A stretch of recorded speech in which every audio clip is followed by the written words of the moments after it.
Hey everybody. I was at the bookstore the other day and decided to pick up The Lord of the Rings and The Hobbit.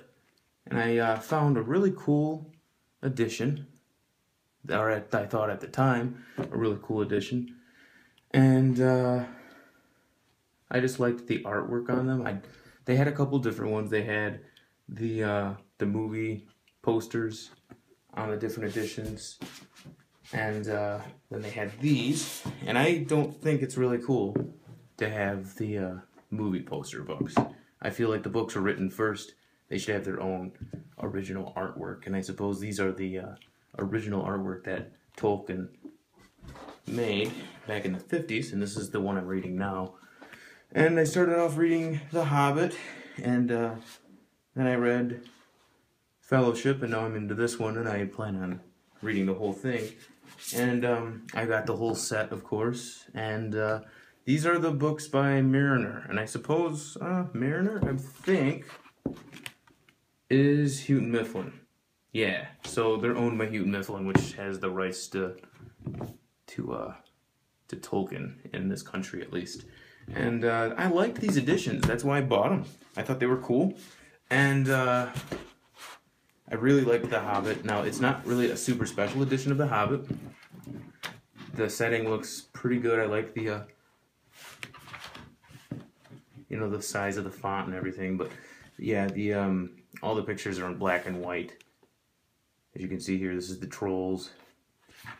And the map, the beginning, isn't anything special. This is a really basic edition. And then I do like my edition of The Hobbit. It's the latest. As you can see, it's the 75th anniversary edition of The Hobbit, and I like that edition. This is fine. But then I was doing some reading, and as it turns out, these 3 Lord of the Rings books are the 2nd edition, and they were originally printed in 1994. And when you go to a bookstore and buy a new book, you expect it to be the latest edition, or at least I do. I don't know if I'm off, but I was disappointed because they have a newer printing where there's actual fixes of the text. They made corrections, typographical errors, different things, and I suppose there's quite a few of these problems. And I was reading specific ones where it actually changes like the meaning of sentences, and there's a lot of issues with some of these older versions. And that disappointed me. And that made me start looking up, it says right here, 1994, Houghton Mifflin. So, and this is literally just a reimagining of the 94 printing. They use the 94 text, and then they just basically redo the cover and sell them as new again. So, they are pretty editions. I do like them a lot. I'm not sure if you can see this or not, but I do like them. They're pretty editions. They're very nice. They feel like they're quality paper and all this, but the fonts do change, which is odd, between books. So, you can't tell in the video, I'm sure, but the fonts are changing between the 3 books, and I think they do that to try to keep the books around the same size.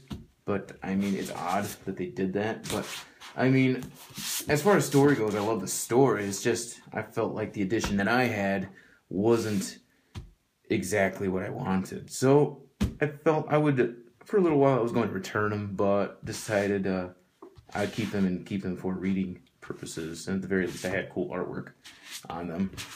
So, I like it. I like the style.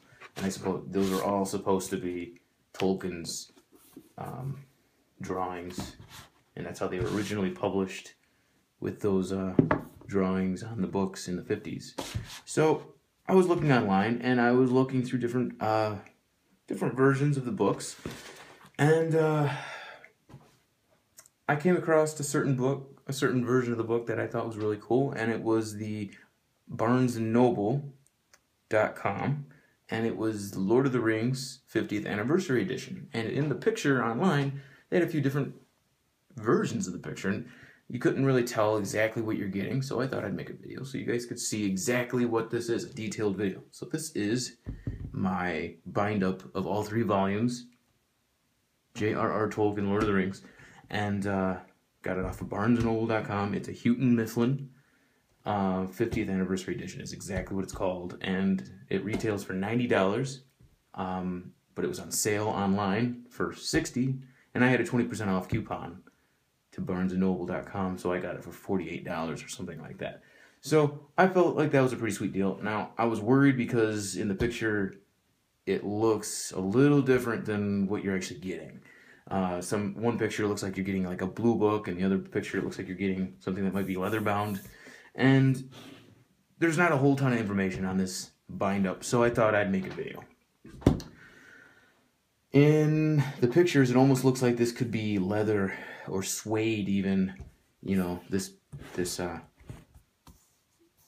texture here. Now, it's just a nice cardboard. That's all it is. It's not suede. It's actually imprinted in this cardboard. Now, it is a premium feeling cardboard, but it's not like suede. It's not soft, you know. So hopefully you can see that. But, and unfortunately, this is just a sticker on here. This isn't embroidered or embedded into the material. It's just a sticker. Same with this.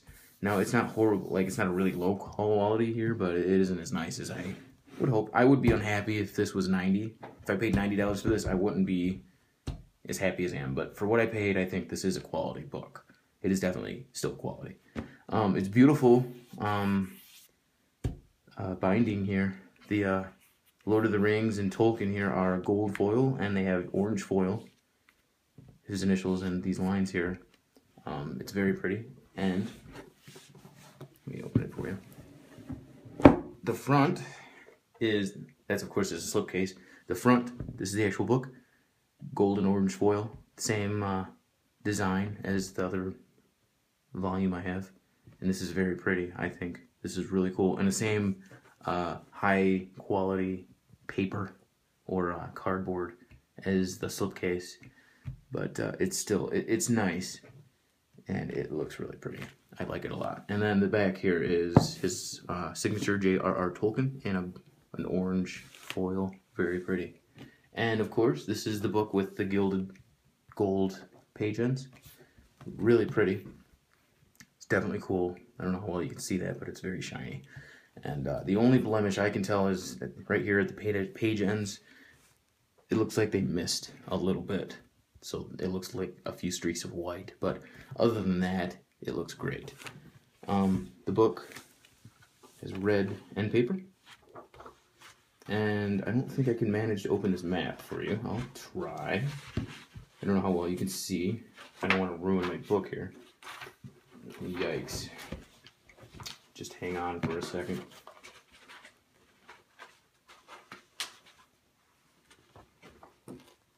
Okay. Well, I haven't done too much damage here. This is the map. It's all black and red. And it's very detailed. I think it's a beautiful version of this map. Now, it's not exactly practical. I don't think you're going to use this. You know, you got to unfold it, and you don't want to rip anything, but it is really pretty. And I actually started to rip there in the corner there, so I don't think I'll be taking it out too many more times. But if you can see, Lord of the Rings,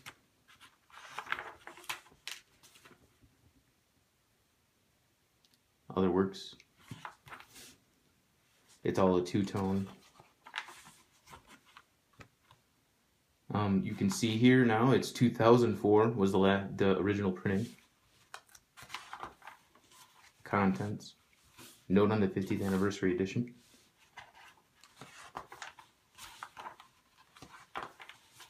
Note on the text. And so on. And you can see the gold foil is beautiful. This is great. Oh yeah, and this is leaves from the Book of Miserable. So this was new for the 50th anniversary. They put these pictures. It's just a plastified paper. And I guess Tolkien actually made these in real life, and I guess he burnt the paper and ripped the paper, and you know, this was like a big deal for him. So it's very nice. But yeah, you can see the text is all uniform. It seems to be a pretty nice setting. I like the font. The size of the letters are nice. It's pretty nice volume. Pretty high quality. I'm pretty happy with it. Oh, and of course it's got a, let me see if I can find it. Silk. What's over here? Huh. Well, it's got a silk bookmark. Yeah, you can see it here. It's a silk bookmark. Very nice touch. And so there you go. This is the Lord of the Rings.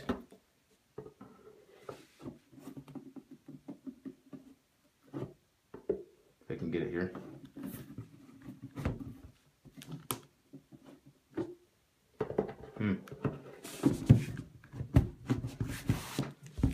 There you go. Lord of the Rings 50th Anniversary Edition by Houghton Mifflin.